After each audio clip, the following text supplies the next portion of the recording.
Rapaz, a bocada aqui no loteamento, a bocada aqui tá quente, viu?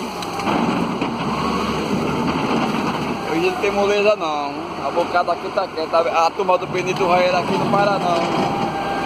A gente bota aqui pra quebrar mesmo. Ó, a bocada é essa aqui, ó. O loteamento hoje, dia 3, sexta-feira, a bocada tá quente, né? Bora, meu filho, aqui não tem moleza não, vai passando, vai passando, vai passando. Oxe, aqui trabalha, rapaz. Bora, meu filho, bota sua mola aí. Essa turma do Brito Rogério nunca me deu trabalho não.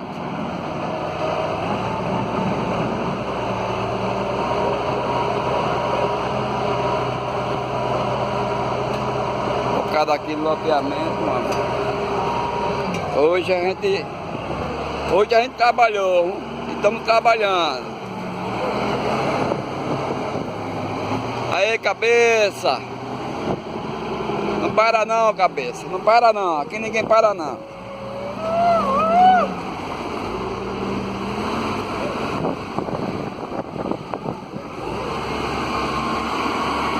Essa carga vai enganchar, hein?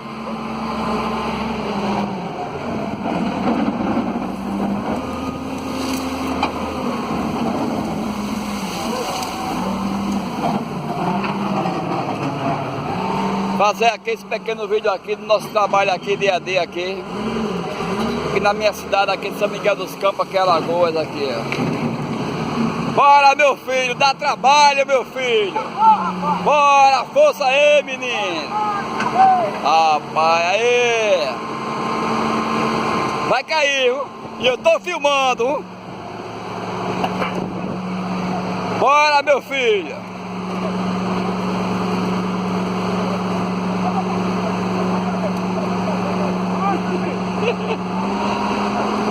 Vai dar certo não, vai virar ela, vai virar. Levanta a cabeça. Nada. Não deu certo não. Vamos tentar de novo aí. Aqui é o nosso dia a dia, nosso trabalho aqui. Obrigado a vocês por curtir esse pequeno vídeo aí. Não sei a hora que você vai curtir aí. Boa tarde para vocês, bom dia, boa noite. Beleza?